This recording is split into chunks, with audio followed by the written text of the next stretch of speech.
শীত আসলেই গর্ভবতী বোনেদের চিন্তা শুরু হয়ে যায়, কারণ শীতের সময় নিজেকে সুস্থ রাখা এবং পেটের বাচ্চাকে সুস্থ রাখা অনেকটাই জটিল কাজ হয়ে যায়।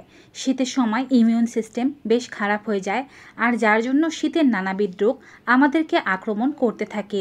সাধারণ অবস্থায় এই রোগগুলো মোকাবেলা আমরা করতে পারলেও গর্ভাবস্থায় যেহেতু রোগ প্রতিরোধ ক্ষমতা কিছুটা কমে যায়, যার কারণে গর্ভবতী মায়েদের জন্য এটি ক্ষতির কারণ হতে পারে। গর্ভাবস্থায় শীতের বিভিন্ন রোগ যেমন সর্দি, কাশি, জ্বর, কফ, গলা ব্যথা, শ্বাসকষ্ট, অ্যাজমা এই সমস্ত রোগ থেকে গর্ভবতী মহিলা কিভাবে মুক্তি পেতে পারবেন, এই সমস্ত রোগগুলো হলে কি কি চিকিৎসা ব্যবস্থা গ্রহণ করতে পারবেন, হাঁচি কাশি দিলে কোনো সমস্যা হবে কি না, হাঁচি কাশি দিলে মিসক্যারেজ হয় কি না, কীভাবে হাঁচি কাশি দিলে পেটের বাচ্চার কোনো ক্ষতি হবে না, সকল তথ্য এই ভিডিওটির মাধ্যমেই পেয়ে যাবেন। তাই যারা আজকের এই চ্যানেলে নতুন তারা অবশ্যই চ্যানেলটি সাবস্ক্রাইব করে দেবেন। ফেসবুক পেজ থেকে আমাদের এই ভিডিওটি দেখে থাকলে পেজটি ফলো করতে ভুলবেন না। চলুন শুরু করা যাক। স্বাভাবিক অবস্থায় একজন মানুষের রোগ প্রতিরোধ ক্ষমতা যেমন থাকে, গর্ভাবস্থায় তার চেয়ে রোগ প্রতিরোধ ক্ষমতা কমে যায়। এটি অবশ্য মায়ের সুরক্ষার জন্যই অনেকটা হয়ে থাকে।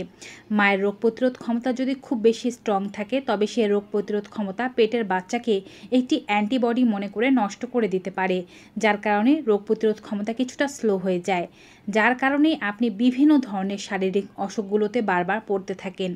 আর সমস্যা হচ্ছে, অনেক ধরনের শারীরিক সমস্যা আপনার হলেও আপনি কিন্তু চাইলে যে কোনো ধরনের মেডিসিন গ্রহণ করতে পারেন না, আর এর জন্য আপনি সহজে সুস্থ হতে পারেন না। তাই অবশ্যই আপনাকে আগে থেকেই সতর্ক হতে হবে। শীতের রোগগুলো থেকে বাঁচার জন্য কি কি কাজ করা যেতে পারে চলুন জানি। শীতের সময় অবশ্যই আপনার জন্য প্রয়োজনীয় যে সমস্ত ঠান্ডার পোশাক আছে সেগুলো পরিধান করার চেষ্টা করবেন। ঠান্ডার পোশাকগুলো আপনার জন্য কমফোর্টেবল কিনা এবং তার মধ্যে অতিরিক্ত ধুলোবালি আছে কিনা খেয়াল করবেন। উলেন পোশাকের মধ্যে প্রচুর ধুলাবালি ঢুকে যায়, যা কিন্তু আপনার শ্বাসকষ্ট বা অ্যাজমার প্রকোপকে বাড়াতে পারে। তাই উলেন কাপড়গুলো ভালোভাবে ধৌত করে রোদে শুকিয়ে ঝালা দিয়ে ব্যবহার করবেন, যেন কোনো সমস্যা না হয়। শীতের সময় অনেকেই স্নানকে অবহেলা করেন। স্নানকে অবহেলা করার ফলে আপনার শরীরে রোগ জীবাণুর পরিমাণ বাড়তে পারে। শীতে স্নান হতে হবে সকাল 10টা থেকে 11টার মধ্যে এবং প্রয়োজনে হালকা গরম জল ব্যবহার করতে পারেন। শীতের সময় আপনার হাতের মাধ্যমে রোগ জীবাণু শরীরের বিভিন্ন জায়গায় বা নাক মুখ দিয়ে প্রবেশ করতে পারে। এর জন্য বারবার হাত ধৌত করা জরুরি এবং হ্যান্ড স্যানিটাইজার ব্যবহার করতে পারেন। এবং পরিবারের কেউ যদি ঠান্ডা, জ্বর, সর্দি, কাশিতে সংক্রমিত হয়ে থাকে, তার থেকে অন্তত পক্ষে 3 থেকে 6 ফুট দূরত্ব রাখার চেষ্টা করুন। সবচেয়ে ভালো হয় যদি রুম আলাদা করে ফেলতে পারেন, নতুবা সে যতটা না বেশি রোগের শিকার হয়েছে, আপনি কিন্তু তার চেয়ে অনেক বেশি রোগের শিকার হবেন। নিয়মিত অবশ্যই হালকা গরম জল পান করবেন। যখন থেকে শীত নামতে শুরু করবে, অবশ্যই ফ্লাস্কের জল তৈরি করে রাখবেন এবং প্রত্যেকবার জল পানের সময় আপনার নর্মাল টেম্পারেচার জলের সাথে একটু পরিমাণে গরম জল মিশ্রিত করে এই গরম জল পান করলে ঠান্ডার বিভিন্ন রোগ, গলা ব্যথা, শ্বাসকষ্ট কিংবা হাঁচি কাশির সমস্যাগুলো কিন্তু তুলনামূলকভাবে অনেক কম হতে থাকে।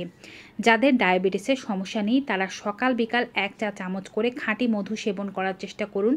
মধু সেবন যেমন আপনার শরীরের বিভিন্ন ধরনের ইনফেকশনগুলোকে দূরে রাখে, তেমনি আপনার রেসপিরেটরি সিস্টেমকে ভালো রাখতে সাহায্য করে এবং আপনার কণ্ঠনালীর বিভিন্ন রোগগুলো আপনার থেকে দূরে রাখে, শরীরকে একটু উষ্ণ রাখতে সাহায্য করে।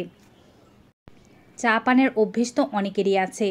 চা পান যদি করতে হয়, তবে অবশ্যই চায়ের মধ্যে আদা এবং লবঙ্গ মিশ্রিত করার চেষ্টা করুন। চা পান করলে ভালো হয়, এতে করে আপনার শ্বাসনালীর বিভিন্ন ধরনের ইনফেকশন ভালো হবে। আর সুস্থ থাকার জন্য নিয়মিত গড়গড়া করুন। জলের মধ্যে অল্প পরিমাণে লবণ মিশ্রিত করে সকালে একবার ও বিকেলে একবার গড়গড়া করলে গলায় কোনো ইনফেকশনের জন্ম হয়ে থাকলে সেই ইনফেকশনটা খুব দ্রুত নষ্ট হয়ে যায়। এগুলো আপনি প্রিকশন হিসেবে ব্যবহার করতে পারেন, কিন্তু যদি রোগ হয়ে যায় সেক্ষেত্রে কী করবেন? মনে রাখবেন, ঠান্ডার কোনো রোগ 3 থেকে 7 দিনের বেশি থাকা ভালো নয়, বিশেষ করে সেটি যদি জ্বর, কাশি, কফ হয়ে থাকে। 3 দিনের মধ্যে ভালো হয়ে যাওয়ার কথা বা পরিমাণ কমে আসার কথা, কিন্তু 3 দিনের মধ্যেও যদি আপনার ঠান্ডা, জ্বর, কাশি, কফ, গলা ব্যথা, শ্বাসকষ্টের সমস্যা ভালো না হয়, দ্রুত ডক্টরকে দেখানো জরুরি। আর যদি কাশি, কফের সাথে কোনো কালার দেখতে পান, অর্থাৎ এটি যদি হলুদ কিংবা সবুজ বর্ণের হয়ে থাকে কিংবা কালো বর্ণের হয়ে থাকে, কাশি বা কফের সাথে রক্ত আসতে থাকে, শ্বাস নিতে আপনার প্রচুর কষ্ট হতে থাকে, শরীর নীল বর্ণের হয়ে যেতে থাকে, এগুলোকে মারাত্মক চিহ্ন হিসেবে মনে করা হয়। এই সমস্ত ক্ষেত্রে কোনো প্রকারের অপেক্ষা না করে দ্রুত ডক্টরের কাছে যাওয়া জরুরি। অনেকেই মনে করে থাকেন ঠান্ডা, জ্বর, কাশি, কফ এই সমস্ত সমস্যাগুলো হলে আপনি খুব দ্রুত কোনো মেডিসিন গ্রহণ করে সুস্থ হয়ে যাবেন, কিন্তু গর্ভাবস্থায় আপনি কোনো প্রকারের মেডিসিন ডক্টরের পরামর্শ ছাড়া গ্রহণ করতে পারবেন না। কারণ জ্বর, কফ, কাশির মেডিসিনগুলো গর্ভাবস্থায় আপনার জন্য নিরাপদ নাও হতে পারে এবং আপনার বাচ্চার জন্য তো মোটেও নিরাপদ নয়। ডক্টর আপনার শরীর বুঝে আপনার জন্য নিরাপদ মেডিসিনগুলোই আপনাকে দেবেন, তাই অবশ্যই ডক্টরের পরামর্শ নেওয়া কিংবা ডক্টরের সাথে ফোনে কনসাল্ট করা আবশ্যক। আপনি প্রাকৃতিক রেমেডিগুলো ব্যবহার করতে পারেন, যেমন চা খেতে পারেন, গড়গড়া করতে পারেন, মধু ব্যবহার করতে পারেন এগুলো। যদি নাকের মধ্যে খুব বেশি সর্দির সমস্যা হয়ে থাকে তবে আপনি গরম জলের মধ্যে হালকা পরিমাণে লবণ দিয়ে এবং এতে সামান্য পরিমাণে মেন্থল দিয়ে অথবা শুধুমাত্র গরম লবণ জল দিয়ে আপনি নাকে ভাপ নিতে পারেন। ভাপ নেওয়ার সময় আপনার মাথার উপরে একটা টাওয়াল দিয়ে দেবেন এবং যতটা সম্ভব ভাপ মুখ হা করে অথবা নাক দিয়ে নেওয়ার চেষ্টা করবেন। এতে বন্ধ নাক খুলতে সাহায্য হবে এবং যদি মাথা ব্যথার সমস্যা হয় তা ভালো হয়ে যাবে। হালকা গরম জল পান করতে পারলে এটি গলা ব্যথার সমস্যা দূর করবে এবং কুলকুচো করতে পারলেও টনসিল ফুলে গেলে সেটি দূর করতে সাহায্য করবে এই জিনিস। আপনার এই সমস্যাগুলো হয়ে থাকলে কিন্তু হাঁচি কাশি দেওয়ার সময় আপনাকে খুবই সতর্কতা অবলম্বন করতে হবে। বিশেষ করে যাদের পূর্ণ মাসের গর্ভাবস্থা চলছে তাদের হাঁচি কাশি দেওয়ার সময় সতর্ক না হলে ক্ষতি হয়ে যেতে পারে।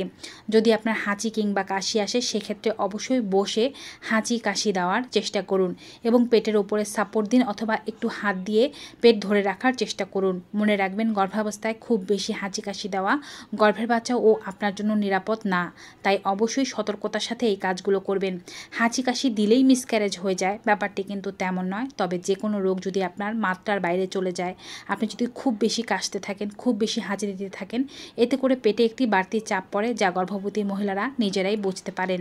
তাই অবশ্যই এ সময় এই সতর্কতাগুলো অবলম্বন করা জরুরি। তো ভিউয়ার্স, আজকের এই ভিডিওটি কেমন লাগলো কমেন্ট বক্সে জানাতে ভুলবেন না। ভিডিওটি ভালো উপকারী মনে হয় থাকলে প্রচুর মাত্রায় সকলের সাথে শেয়ার করে দিন যেন সবাই এই তথ্যগুলো পেতে পারে। বিদায় নিচ্ছি, সবাই ভালো থাকুন, সুস্থ থাকুন। Good bye and take